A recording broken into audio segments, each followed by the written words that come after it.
السلام عليكم ورحمة الله وبركاته. أهلا بكم حبايب قلبي في حلقة جديدة من بين الشوطين، ومعاكم رزة. هنتكلم النهاردة عن الدوري المصري، يعني النزاهة، يعني المتعة، يعني أقوى دوري في العالم. الدوري اللي فيه التحكيم بيشتغل بالريموت، الفار بيقف عشان الرصيد خلص، وفرق بتنسحب، وماتشات بتتأجل وبتتلعب في مواعيد عشوائية. يعني لو كان الدوري ده فيلم كنا كتبنا على البوستر مستوحي من أحداث حق. طب ما تيجي نشوف الأحداث. استنى، رايح فين؟ عايز تهرب انت من الدعم؟ يا عم خلي عندك شوية دعم، واعمل لي لايك وسبسكرايب للقناة وفعل زر الجرس عشان يوصلك كل جديد. بسم الله، يلا بينا قلبي في حلقة جديدة من ما بين الشوطين.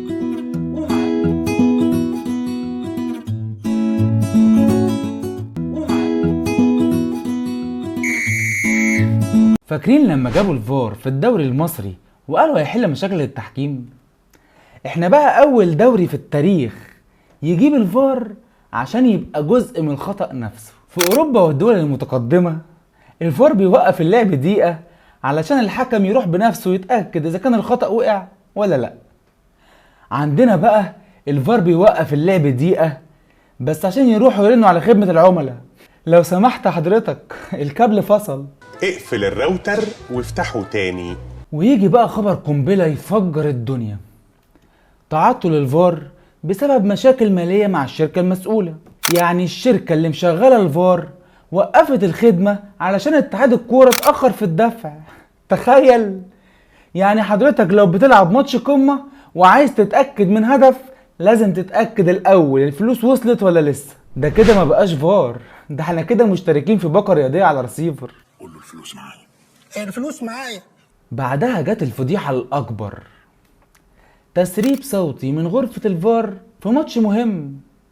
مش صوت أنا، ده صوت الحكام. والناس كلها اتجننت عايزين يعرفوا ايه اللي بيحصل جوه الغرفة. ارجع ده، ارجع امشي. انا عايز السرعه العاديه. ماشي، هات السرعه العاديه. يا راجل ده الكوره مرتبطه اللي بعد ما ناخد البيت. رد الفعل الطبيعي في أي دوري محترم: لجنة مستقلة، تحقيق، استدعاء للحكام، وقرارات علنية. أما عندنا بقى ففصلوا لجنة الحكام كلها. الله، وانا مالي يا لمبي؟ وده طبعا حل عبقري، زي بالظبط ما بتيجي تشتكي ان الاكل في المطعم ده بايظ فيقوم مغير لك الشيف ويسيب لك نفس الاكل المعفن في المطعم. محدش واكل حته الكرشه دي غيرك. يلا افتح بقك لما مسؤوله في بقك. بعدها طلع ميدو وقال لازم اجراءات قانونية، وكل الناس عمالة تقول كفاية بقى ده تحكيم فاشل، بس ولا حياة لمن تنادي. وتسمع بعدها تصريحات تقولك ان التحكيم المصري بخير.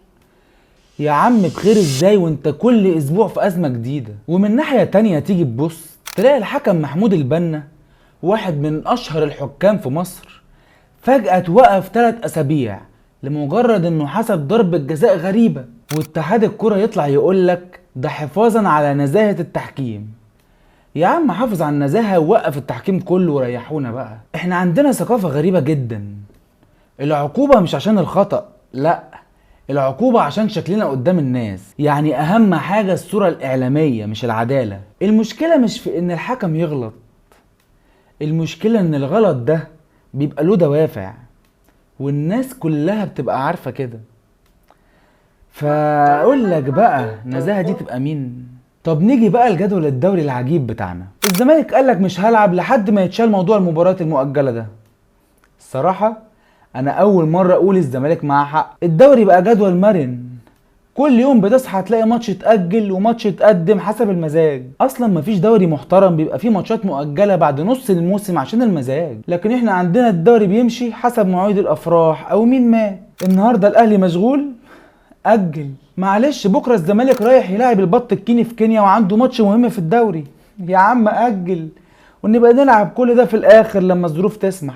الدوري المصري بقى عامل زي مسلسل مكسيكي، أحداثه كتير ومشاكله أكتر، وتحكيم بيشتغل بالواسطة مش بالقانون. والفار عندنا مش بس بيشوف الكورة، لأ، بيشوف الفلوس الاول، والجدول بيتغير حسب المزاج.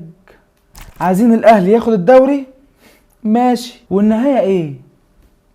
الدوري ده بتاعنا، وهنفضل نحبه ونتفرج عليه رغم كل العك اللي فيه. بس لازم نقول كفاية فضايح، لو مش عشان الكورة يبقى عشان الناس اللي بتتفرج ولسه بتحب اللعبة. قولي في الكومنتات ايه اكتر حاجة مش بتحبها في الدوري المصري، وما تنساش قبل ما تقفل الحلقة تخلي عندك شوية دعم وتعملي لايك وسبسكرايب للقناة وتفعل زر الجرس عشان يوصلك كل جديد.